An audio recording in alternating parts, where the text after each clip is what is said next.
All right, good afternoon, everyone.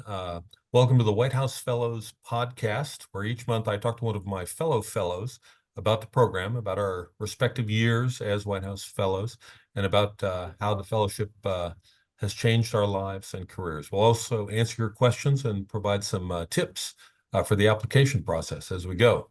I am David Moore. I'm the Executive Director of the White House Fellows Alumni Association. I was a White House Fellow in 1996, 97, and during my year, I was placed at the Department of State, working for the Undersecretary of International Security Affairs.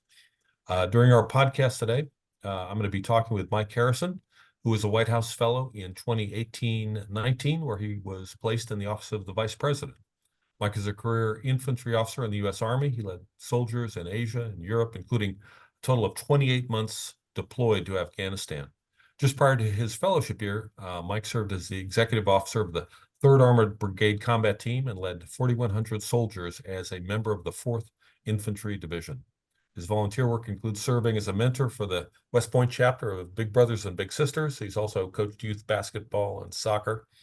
He got his Bachelor of Science degree from West Point and his master's from the Harvard's John F. Kennedy School of Government.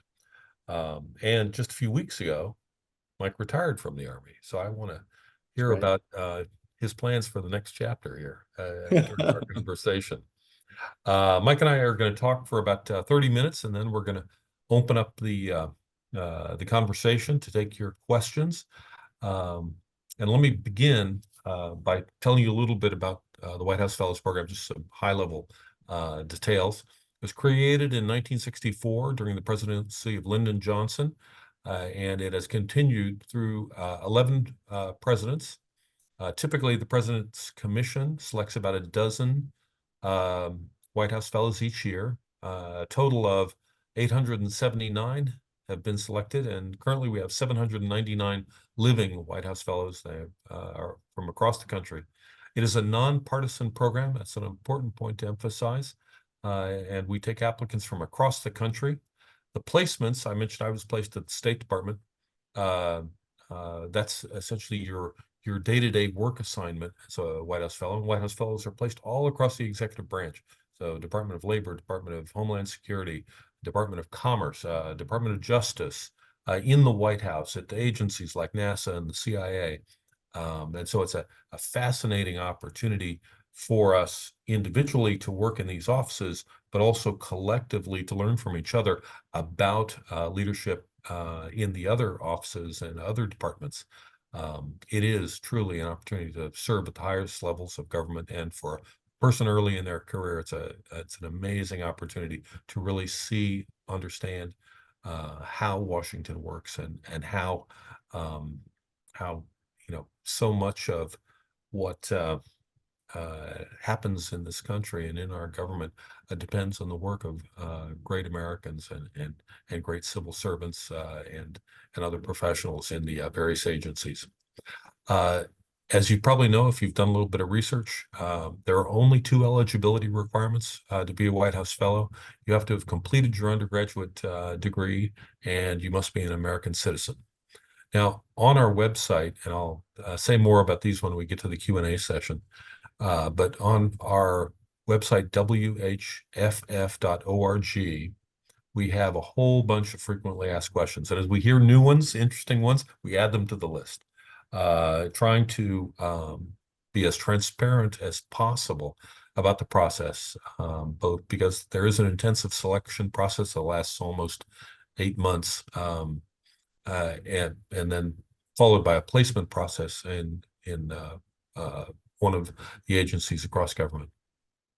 So we're going to record this first portion of the podcast while Mike and I are talking, and then we'll stop recording when we get to the Q&A portion of the podcast, so that you can feel free to ask any question you want completely off the record, and we'll do our best to answer it. So with that, let's get started. Mike, can you tell me about how you first learned about the White House Fellows Program, and what was it about that interested you?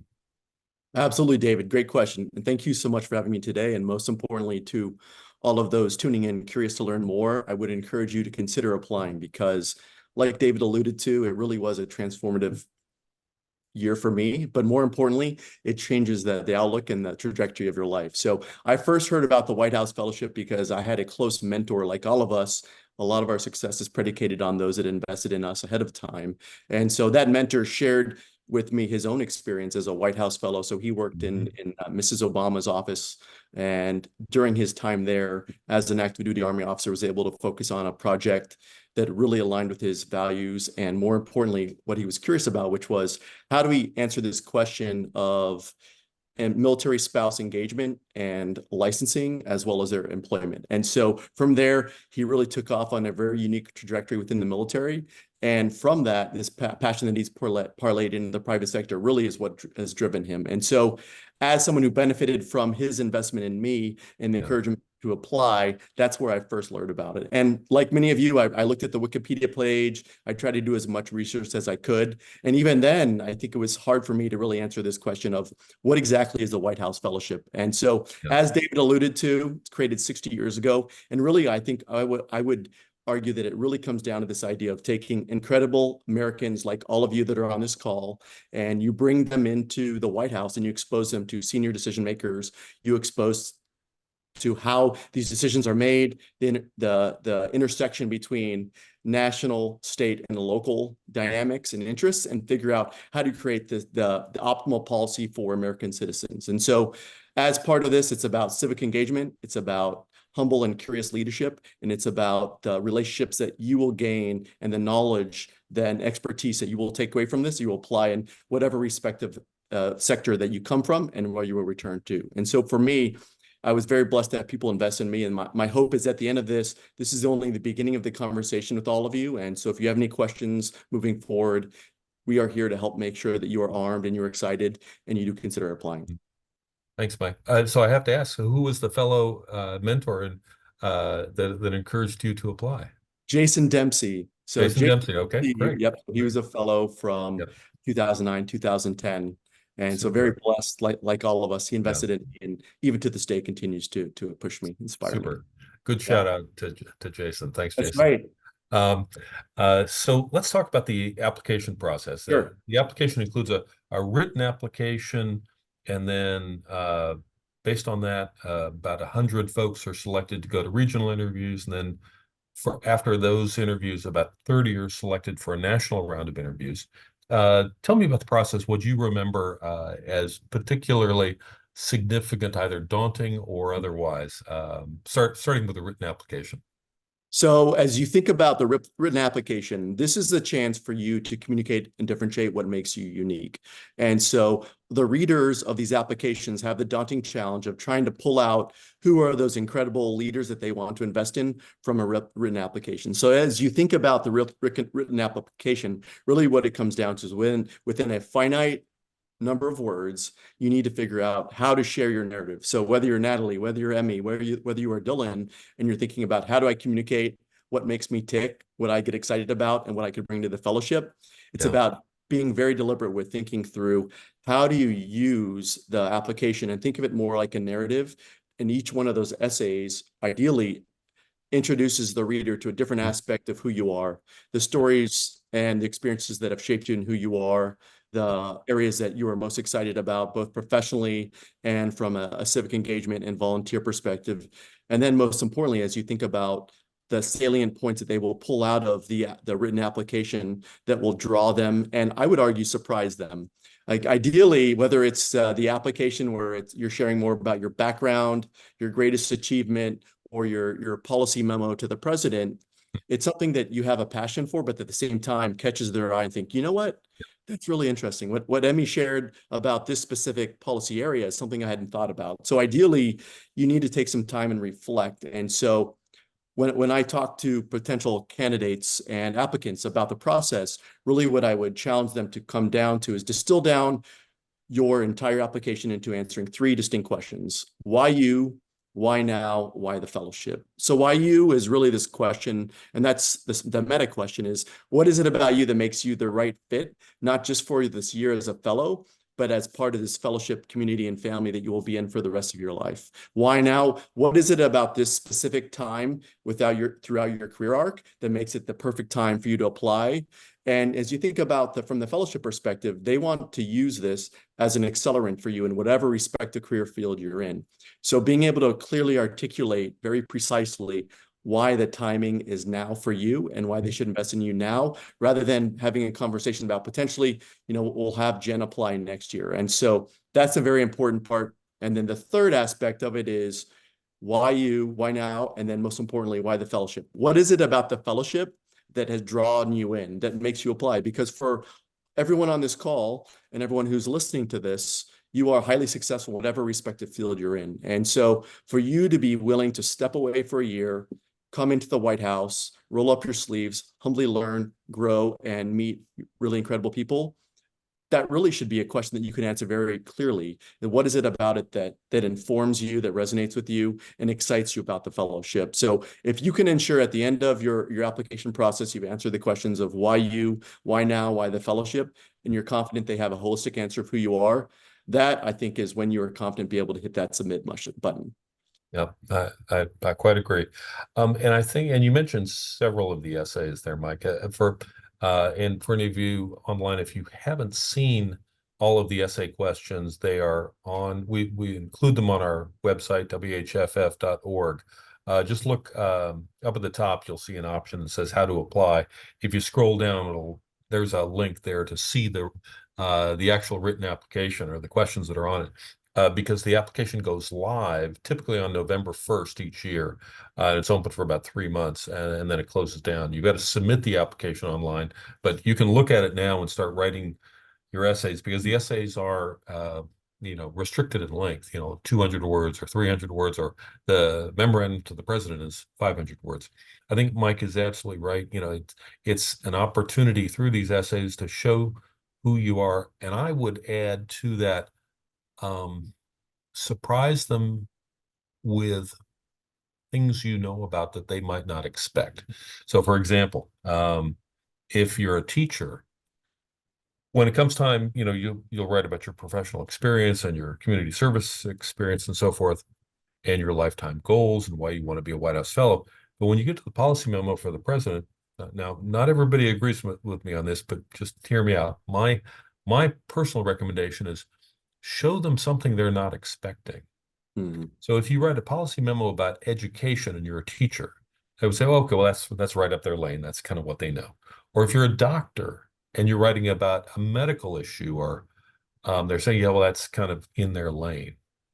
Or if you're a military officer and you're writing about the national security question, what you don't want to do is come across as a one-trick pony.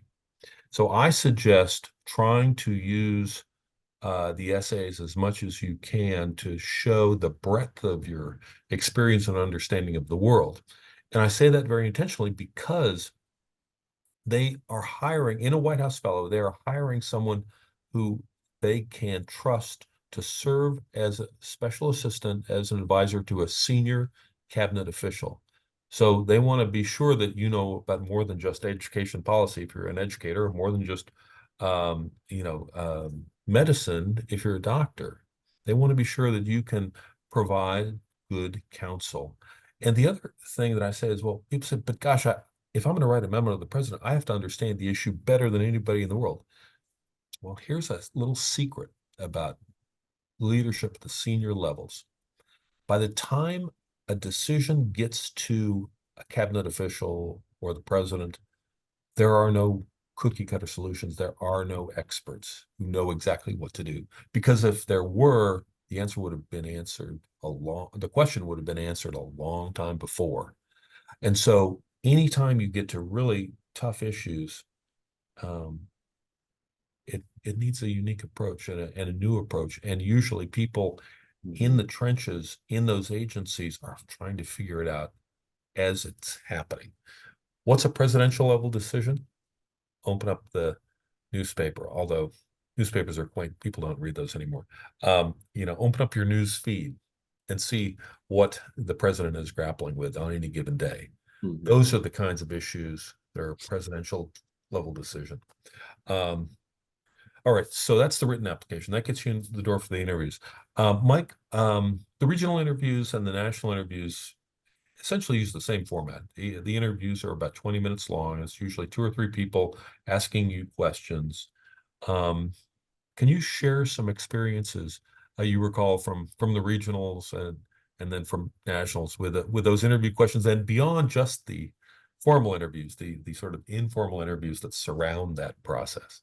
Absolutely. So before I get to that, just to David's point about the importance of that intellectual flexibility and breadth is ideally as a White House fellow, they're going to put you into an environment and position that may not be distinctly aligned with your background and field, but that context and the professional knowledge to grow and learn and that agility is really what they're looking for. And so as a senior advisor to a cabinet level official or even the president, what the expectation is you can bring that context and background and provide and inform and essentially serve as a sense maker into these very wicked and complex problems. And that's why from specifically the policy memo, for being able to communicate that helps give them a better sense of who you are and the unique skill set you bring.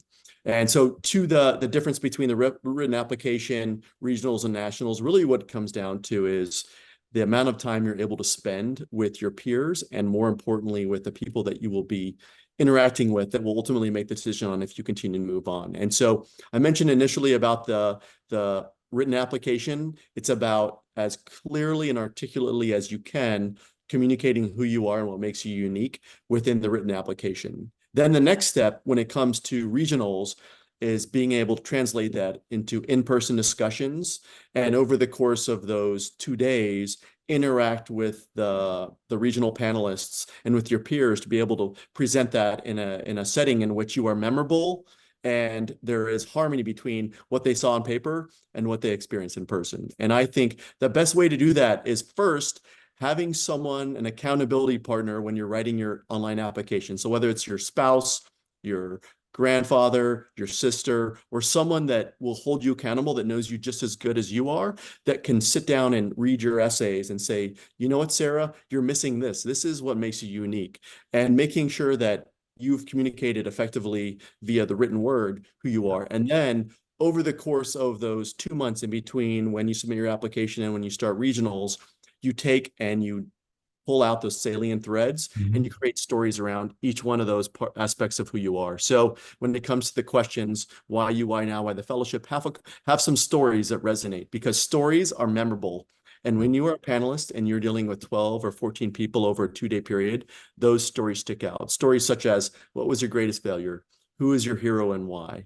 And just thinking through some of the stories that have helped inform who you are, your outlook on the world, and what makes you tick. And if you can do that through stories, what that allows you to do is when you're in these interviews and you're having these very difficult conversations or questions, you can pivot. You may not have the exact answer prepared for the panelists when they're asking you, but you can draw upon the stories that you have and potentially pivot. And ideally, over the course of the 2 days, think of that each one of those conversations as an opportunity to share a different element or prism of who you are. So ideally at the end, when all the commissioners come back together, when all these panelists come back together, they have a better idea of who you are as a candidate. And you have these very unique stories that all harmonize and come together. Because what you don't want to do is if you have 20 minutes and you have that 5 times over a 2-day period, if they all come together and share the same story about you, you've lost an opportunity. So I think being very deliberate about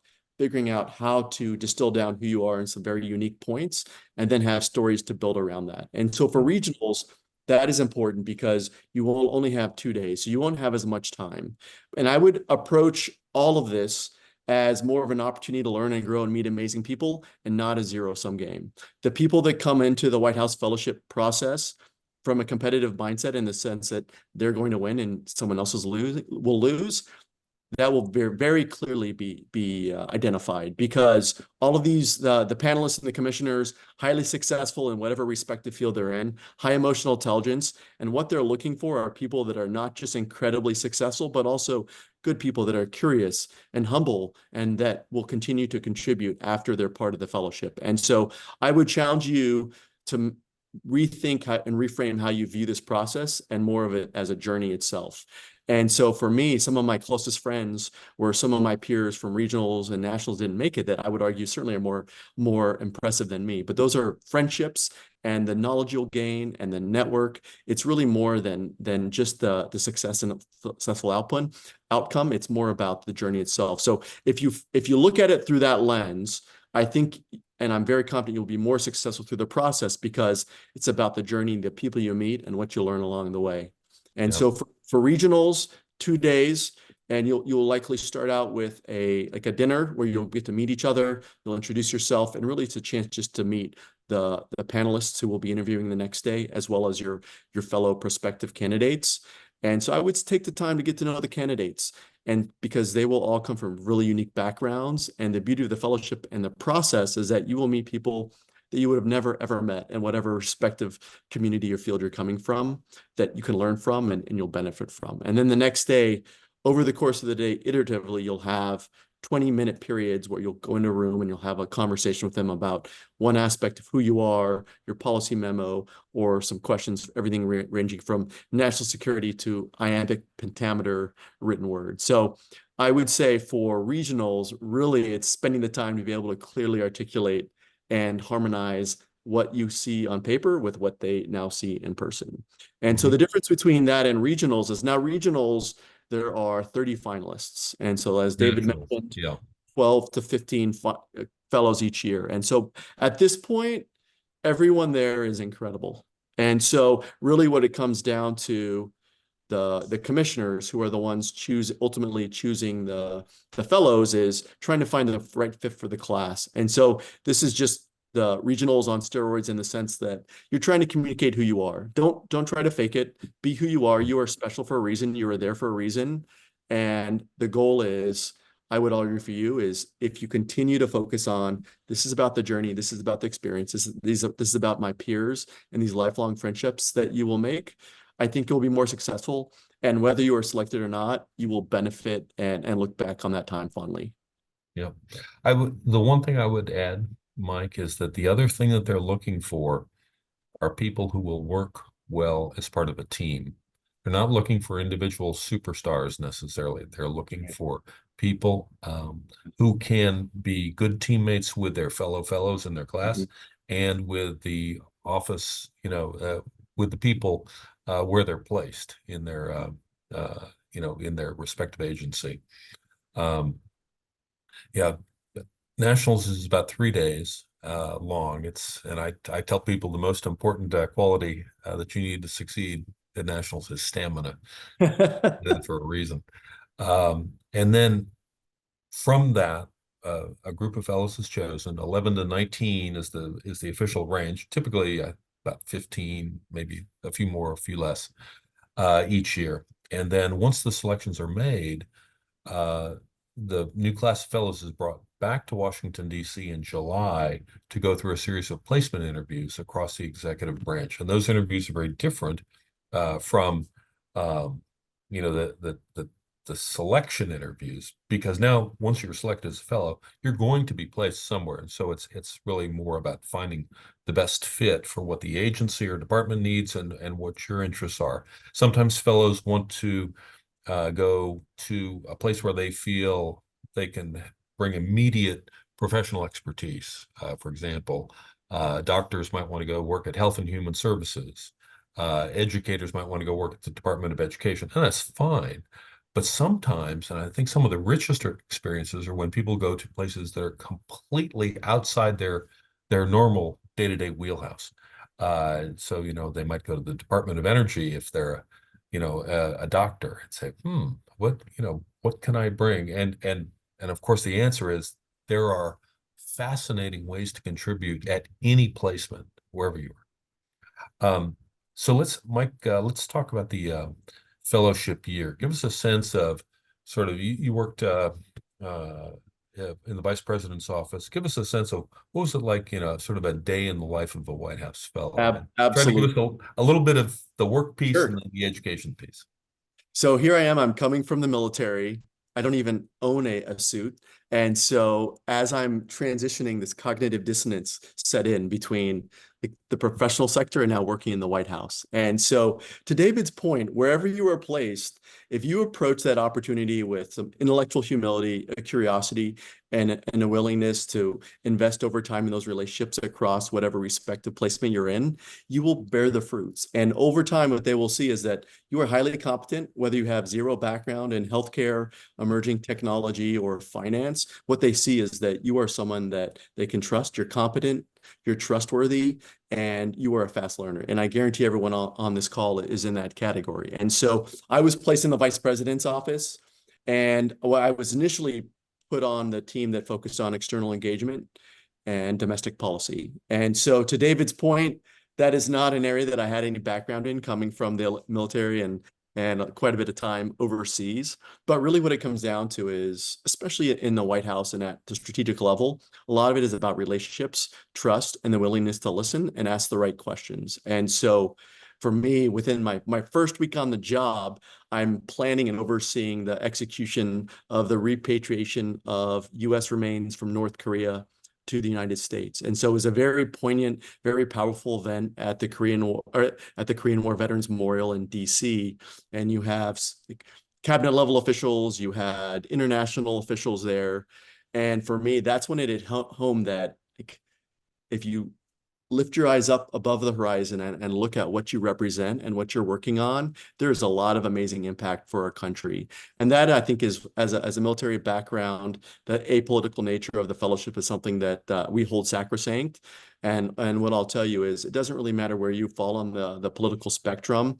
The opportunity as a fellow, as someone civically engaged at the community at the highest level, to then return is something that I don't want you to lose sight of. And so for me, when I saw these American families that had never been able to truly say goodbye to their loved ones, meeting with Vice President of the United States and the Korean ambassador, it was a really special moment for me. And so over the next several months, my time in the White House would start about 8 o'clock in the morning and end about 5 or 6 at night for the first 4 or 5 months. And really what I focused on was working with stakeholder engagement and working with individuals that would come into the White House and meet with senior decision makers. After that, though, what happened is, over time, what you'll see is, when you are entrepreneurial and you continue to build and invest in the trust, they will expand and give you more and more responsibility to focus on. So here I am in the White House when this question of 5G technology hit. And so if you recall, well, Huawei, there was this very existential question across the United States government of, how did American innovation arguably miss the boat on 5G writ large? And so here I am, again, Army background. Now I'm working emerging technology policy, which is a passion of mine now. But what they needed was someone curious that could roll up their sleeves and learn and ask questions from a different perspective from where they had been. And then from there, you would help with events such as the State of the Union. And one of my most powerful memories as a White House fellow was sitting with all of the VIP guests before the event. And you had a Jewish survivor of Auschwitz, and he was sitting there, and they had found an American soldier that had helped him when Auschwitz was liberated, and they hadn't seen each other in over 50 years. And so there was this moment when their eyes locked. And so it was something I will never forget. And I apologize. And so for me, the part of the fellowship that you won't read on the website is, it's a very emotional and an incredible opportunity for you and your family, and you have the opportunity to make a big difference. And so for me, as I look back on my year as a fellow, what I learned is, doesn't matter how successful you are, you need to come in humble and curious. But over time, as you demonstrate your capacity, as you demonstrate your skill set, they will give you more and more responsibility, and see over time that, you know what, you are an amazing person they need to have on their team. And they don't have enough people for all the breadth of their portfolios. And so they will give you more and more. So by the end, I was helping brief the vice president. One of his, the special moments for me as a West Pointer is he spoke at the West Point graduation. And so got to help him with the prep for that. And, whatever respective undergraduate institution you went to, there's that obligatory pizza restaurant that everybody goes to. And so we were able to inject some of that in the speech. But over time, what I found is the fellowship is not just about your day-to-day life as a White House fellow. It's about the education component, the relational component with the fellow fellows. and that fellowship community or broader family that you will be a part of for eternity. And so after my year in the White House fellowship, I then transitioned to the Pentagon. So I was the military assistant to the Deputy Secretary of Defense. And I'd interviewed with him, but I think he forgot what my background was. So here we are. We go back over to the West Wing. We're in the West Wing lobby, and everybody in the West Wing is saying hi to me and talk. And he's wondering, who is this guy that I brought in? And so all that to say that the year as a fellow will help position you and prepare you for whatever life will call towards you next. So if you're an entrepreneur, whether you're a doctor, whether you're a lawyer, whatever you go in, ideally you return to that respective industry and community better armed to serve as a sense maker and connector between what's happening at strategic level and whatever respective community you're coming from. Because that's really the idea of the fellowship is civic engagement and connecting the White House and national level policy decisions with every single American. Yeah. I think the way President Johnson described it back at the outset of the program was we want to find amazing people from across the country, bring them to Washington, D.C. for a year to capitalize upon their knowledge and their experience and to make Washington better. And for them Right. to then take what they have learned at the end of their year back to their respective communities to make their respective communities better and stronger. And so there's a wonderful amplification, Mhm. synergy of learning that goes on as a result. I know we want to get to questions, so let's just cover a few more points before we open it up to our audience. The education program, I'll mention a few points about that. Typically, a couple of times a week, we're all placed, doing work across the executive branch, but then a couple times a week we get together with our classmates and for lunch at the White House Fellows Office, where we meet with speakers for an off-the-record discussion over lunch with people from the White House and from across Washington and sometimes beyond. Some of the very memorable speakers I remember my year was President George H.W. Bush. He came over with his former National Security Advisor Brent Scowcroft, and the two of them talked to us for a couple of hours. And I got to ask him about Desert Storm at the time, and it was just sort of what that was like, to be leading the nation in wartime.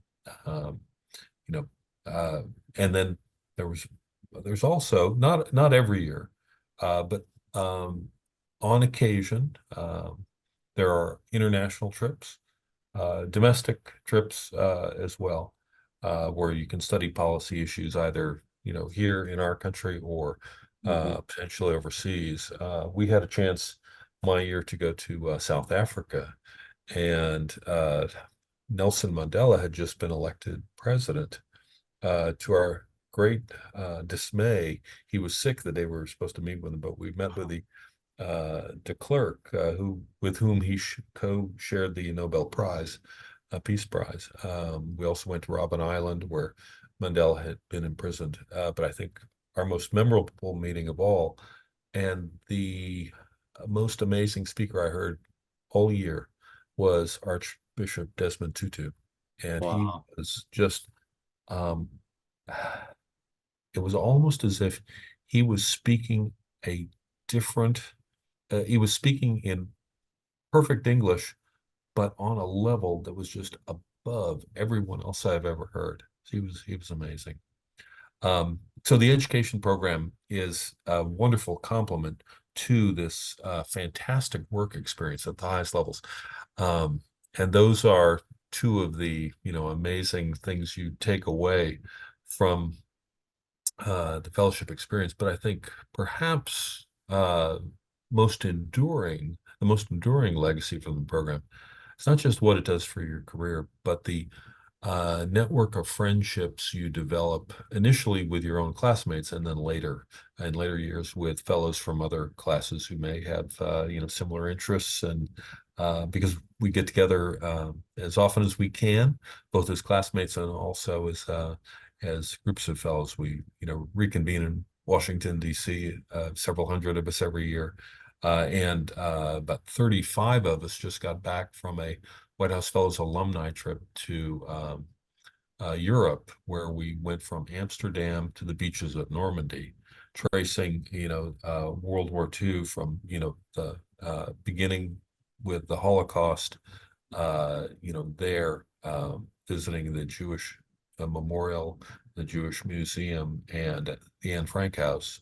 And then from there, going to Brussels, to The Hague, where we met the Ukrainian ambassador, and then to Brussels, where we went to NATO headquarters and the European Union, and then from there to Dunkirk, where we actually walked the beaches where 300,000 British soldiers were evacuated at the start of the Second World War after the fall of France. And then from there to Normandy, where we were able to walk the beaches at both Utah and Omaha and Point de Hawk. So just an uh, amazing trip, and that's something we even got to do as former White House fellows. So uh, uh, quite an experience, and that friendship, those friendships that I think we've all developed, Mm, uh, have been just one of the best parts of the experience. I agree. Yep.